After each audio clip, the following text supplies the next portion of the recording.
दोस्तों, आज की कहानी है।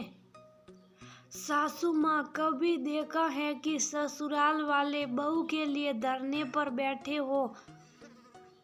दोस्तों, कहानी शुरू करने से पहले अगर आपने चैनल को सब्सक्राइब नहीं किया हो तो कर लीजिए ताकि आपके पास पहुंच सके हर नया वीडियो। रविवार का दिन था। बाहर अच्छी धूप खिली थी। बच्चे आराम से सो रहे थे। नेहा बालकनी में जाकर अपने पति और ससुर को चाय की प्याली देते हुए बोली, लीजिए पापा जी, रविवार की मसाले वाली चाय। ये रविवार बड़े दिनों बाद क्यों आता है, पर जब भी आता है ढेर सारे काम लेकर आता है। इसमें एक बात अच्छी है, कम से कम कुछ पल के लिए हम सबको एक साथ बैठने का मौका भी देता है। नेहा की बात सुनकर उसके ससुर शर्मा जी मुस्कुराते हुए बोले, बहू रविवार तो अपने समय पर ही आता है। हाँ, वो बात अलग है कि तुम्हें घर के कामों से फुर्सत ही नहीं मिलती और ना ही कोई मदद करता है, तो क्या सोमवार और क्या रविवार। नेहा के पति मानव बोले, क्यों पापा, क्या बस औरतें ही सोमवार से रविवार तक काम करती है, हम नहीं काम करते? ये तो गलत बात है। नेहा का ही पक्ष लेते हैं। ऐसा तो नहीं कि ये आपको डरा कर रखती है। इतना बोलकर मानव हंसने लगा। नेहा आरस्य से मानव को देखने लगी तो शर्मा जी बोले, एक बात बताओ, रविवार को क्या दफ्तर का काम करते हो या अपना कौन सा काम तुम सवे करते हो जो बहू नहीं करती? मैं तो ये कहूँगा कि सोमवार से शनिवार तक अगर तुम कंपनी के लिए काम करते हो तो एक रोज तो अपनी पत्नी के लिए अपना काम सव्य कर ही सकते हो। फिर मैं तुम्हारा भी पक्ष लूंगा। क्यों बहू, क्या मैं गलत कर रहा हूँ? उनकी बात सुनकर नेहा हंसने लगी। तभी उधर से उसकी सास ललिता जी गुस्से में बड़बड़ाती आ रही थी। न जाने आजकल की बहुओं को क्या हो गया है, घर की इज्जत को रोड पर ले आती हैं। बताओ भला इससे क्या हासिल होगा? शर्मा जी बोले, अरे भाग्यवान, तुम तो सुबह की सैर पर गई थी तो किस पर नाराज हो रही हो? घर में कदम रखी नहीं कि परेशानियों का टोकरा ले आई। आओ, बहू ने मसाले वाली चाय बनाई है, मिल बैठकर रविवार के मजे लेते हैं। ललिता जी बोली, वह पड़ोस के श्रीवास्तव जी की बहू न जाने कल परिवार में किससे झगड़ा हुआ जो सुबह रोड पर कुर्सी लगाकर धरने पर बैठ गई है। बताओ भला, घर की बातें घर के अंदर सुलझा ले, रोड पर लाने की क्या जरूरत है? इसीलिए पुराने लोग कहते थे कि घर की बहुओं को चार दीवारी के अंदर ही रखना चाहिए। नेहा उनको चाय देते हुए बोली, मम्मी जी, इसमें अनोखी बात क्या है? क्या कभी आपने सुना है कि कोई सास अपनी बहू के लिए धरने पर बैठे हो सकता है? श्रीवास्तव अंकल की बहू की तकलीफ इतनी बढ़ गई हो कि वह धरने पर बैठ गई। जब ससुराल पक्ष के लोग मजबूर करते तभी बहू धरने पर बैठती है। अब मुझे ही देख लीजिए, मुझे जरूरत ही नहीं पड़ती। ललिता जी बोली, बहू ये मजाक की बात नहीं है। घर में ऐसी कौन सी कमी हो जाती है कि औरत नौकरी करने और आगे पढ़ने के लिए बाहर निकलना चाहती है? पति जब सब पूरा कर ही रहा है तो फिर ये सब करने की जरूरत क्या है? शुभ साफ गृहिणी की तरह घर के काम काज करे, पढ़कर क्या मैम साहब बनना है? नेहा उनकी बातों को सुनकर हैरान थी, पर उसने बात को आगे नहीं बढ़ाया। कुछ रोज बाद नेहा की ननद अनीता के कॉलेज में छुट्टी हुई तो वह घर आई। जब भी अनीता रसोई में जाती, ललिता जी कहती, बहू जाकर दे देगी, तुम हमारे साथ बैठो। बातों बातों में फिर से श्रीवास्तव जी की बहू की सरसा चली तो नेहा मुस्कुरा कर बोली, मम्मी जी, कितनी अनोखी बात है। जब आप मुझे पहली बार देखने के लिए आई थी तो आपने कहा था मुझे घरेलू लड़की चाहिए, पर पढ़ी लिखी हो। अगर बहू घरेलू चाहिए तो अपनी बेटी को भी वैसे ही गुण हर माँ को सिखाने चाहिए, पर बेटी को पढ़ा लिखा कर आगे बढ़ाना और बहू को उस गृहस्थी के झमेले में फंसा देना, ये तो समस्त नारी जाति पर अन्याय होगा। शर्मा जी उस पर बोले, भाग्यवान बहू सही कह रही है, पहले की बात अलग थी, अब की बात अलग है। आजकल की लड़कियों को सेल्फ डिपेंडेंट बनना बहुत जरूरी है। अब चाहे वो बहू हो या बेटी हो, हर किसी को घर गृहस्थी के साथ बाहर की दुनिया की भी जानकारी होनी चाहिए। ललिता जी बोली, बहू तुम्हारे दिमाग में भी अगर कुछ चल रहा है तो अभी बता दो, मैं अपने घर की बात चार दीवारी के बाहर ले जाना नहीं चाहती। उस पर मानव बोला, माँ शादी के बाद इसे भी आगे पढ़ने की इच्छा थी, पर इसे रसोई से छुटकारा ही नहीं मिला।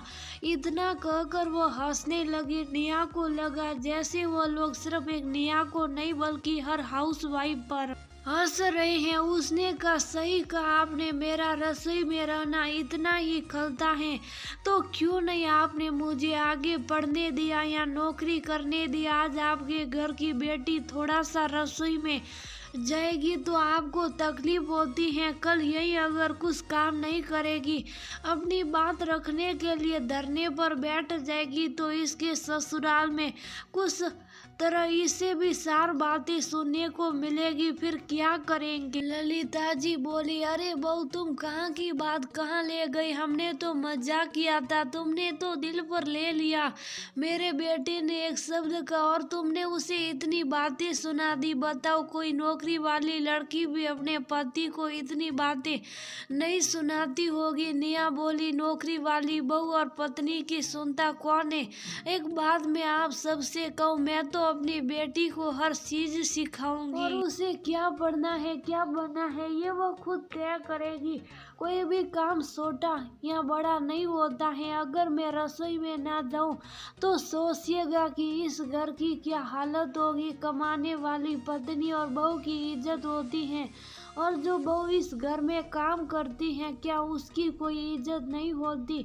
इतना कहकर नेहा चली गई। वक्त बीता, अनीता की पढ़ाई भी पूरी हो गई, अब वह घर पर रहने लगी थी तो नेहा कुछ कामों के लिए उसे कहती तो वह कहती, भाभी मुझसे नहीं होगा, ये सब आप किसी और से कह दीजिए। अनीता का काम ललिता जी को करना पड़ता। तब ललिता जी को एहसास हुआ कि बहू के साथ बेटी को भी घर गृहस्थी के कुछ गुण सिखाने चाहिए। कुछ समय बाद अनीता की भी शादी हुई और वो अपने ससुराल चली गई। न चाहते हुए भी उसे वहाँ कुछ काम करना ही पड़ता, पर आए दिन उसकी सास ललिता जी को इस बात के लिए सुनाती रहती थी कि खुद तो आप एक अच्छी गृहिणी बहू ढूंढ कर लाई, काश कि उसके कुछ गुण अपनी बेटी को भी दे देती। मैं तो परेशान हो गई हूँ, अब कुछ कहूँगी तो आपकी बेटी धरने पर बैठ जाएगी। ललिता जी को श्रीवास्तव जी की बहू की याद आई। तब भी नेहा से बोली, बहू तुम सही बोल रही थी, जरूर श्रीवास्तव जी के परिवार ने अपनी बहू के साथ गलत व्यवहार किया होगा कि उसे धरने पर बैठना पड़ा होगा। कल मैं उनकी बहू के लिए जो सोच रही थी आज वही सब मेरी बेटी की वजह से मुझे सुनना पड़ रहा है। नेहा बोली, मम्मी जी जो बीत गई सो बात गई, वो समय ध्यान रखना होगा। जब भी दीदी आपको वहाँ की शिकायत करती है आप दोनों पक्षों की बात सुना कीजिए, फिर उन्हें कोई राय दिया कीजिए। हो सकता है दीदी में भी सुधार आए, वरना ऐसी बातें आपको आगे भी सुनने को मिल सकती हैं। समय बीता, कुछ रोज बाद उसकी बेटी माई जब स्कूल से आई तो बहुत खुश थी। बोली, मम्मा देखो आज मुझे गुड़ मिला है। पिता ने बड़े प्यार से पूछा, किस चीज में गुड़ मिला हमें बताओ। माई बोली, मैंने सर को रसोई के साफ सफाई का महत्व बताया और सेल्फ डिपेंडेंट बनने की बात बताई जो अक्सर मम्मा मुझे सिखाती हैं। तो सर ने मेरी बहुत तारीफ की थी। शाम में माई को पढ़ाने के दौरान नेहा उसे लिखने की कला पर समझा रही थी। माही बोली, मम्मा क्या पढ़ाई और दूसरी चीजों में भी कला की जरूरत पड़ती है? हमारे जीवन में कला का क्या महत्व है? निया बोली, हर चीज में कला होती है। पाक कला, नृत्य कला, बोलने की कला, उसी तरह पढ़ाई में भी होती है। अगर सुंदरता से अपने अक्षरों को कागज पर करोगी तो लिखने के लिए तुम्हें एक्स्ट्रा मार्क्स मिलेंगे। वहीं स्कूल में अगर तुम अपने बोलने की कला पर ध्यान दोगी तो तुम्हें उसमें भी नंबर मिलते। बस अपनी बातों को दृढ़ता और सच्चाई से दूसरों के सामने रखना चाहिए, जिसके लिए सबसे पहले शिक्षित होना जरूरी होता है। मानव बोले, तुम क्या इसे पढ़ाई और रसोई दोनों को मिलाकर बता रही हो? इस तरह तो ये उलझ कर रह जाएगी। इसे कैसे समझ में आएगा कि पढ़ाई और पाक कला दोनों अलग अलग होता है? नेहा मुस्कुराकर बोली, जब कोई इंजीनियर बनता और घर के स्केच तैयार करता है तो क्या उसमें कोई कला नहीं होती है? कला शब्द से क्या पढ़ाई भिन्न हो जाती है? बिल्कुल नहीं, हर चीज में कला होती है, बशर्ते उसे समझने और देखने का नजरिया होना चाहिए। जैसे मेरे अंदर की कला को आपने पहले कभी देखा भी नहीं और मुझे इस चार दीवारी में कैद रहना पड़ा। ललिता जी आई और बोली, बहू, एक कला में माहिर है, उत्तर देने की कला, जिसमें तुम उसमें कभी जीत नहीं सकते हो। अपनी बेटी को अपने तरीके से अगर समझा रही हैं तो उसे समझाने और पढ़ाने दो। ये हमारी भूल थी कि हम बहू की खूबियों को समझ नहीं पाए। आज बहू पाक कला में जितनी कुशल है, शायद ही परिवार में कोई और होगा। अगर इसके जैसी कुशल तुम्हारी बहन होती तो मुझे उसके ससुराल से सार बातें नहीं सुननी पड़ती। निया हंसकर बोली, मम्मी जी, ये तो आप मुझे खुश करने के लिए बोल रही हैं। अगर मैं पाक कला में इतनी कुशल हूँ फिर भी तो किसी न किसी बात पर आप दोनों मुझे दो बातें सुना ही देते हैं। मानव हंसकर बोला, अरे वह तो हम मजाक करते ताकि तुम नाराज हो जाओ और फिर मैं तुम्हें मनाता रहूं, और जब तुम खुश हो जाओ तो स्वादिष्ट चीजें बनाओ। क्यों माँ, क्या मैं गलत बोल रहा हूँ? ललिता जी बोली, सच में बहू, मानती हूँ हमारी गलतियों की वजह से आज तुम आगे बढ़ नहीं पाई, पर इस घर को बनाने और संवारने में तुम्हारा ही हाथ है। हाँ, हम तुम्हारे दोषी हैं। अब इसके लिए शायद तुम जो भी सजा दो हमें मंजूर है, परंतु अपनी पाक कला से हमें हमेशा खुश रखना, इतना कहते ये सभी लोग हंसने लगे। तभी माई बोली, मैं भी बड़ी होकर एक बहुत बड़ी शेफ या फिर डॉक्टर बनूंगी। निया मुस्कुराकर बोली, बेटा, कोई भी काम बड़ा या छोटा नहीं होता है। तुम्हें जो भी बनना हो तुम जरूर बनना, पर उससे भी जरूरी बात एक अच्छा इंसान बनना बहुत जरूरी है। मानव बोला, हाँ बेटा, तुम्हारी मम्मी सही कह रही है। तुम्हारी मम्मी को पहचानने में भूल गई, वह भूल तुम्हारे साथ नहीं होने दूंगा, और आज तुम्हारे सामने अपनी गलतियों के लिए तुम्हारी मम्मी से माफी मांगता हूँ। ललिता जी बोली, हाँ बहुत, मेरी भी सॉरी ले लो। सब एक दूसरे की बातों पर हंसने लगे। अंत भला तो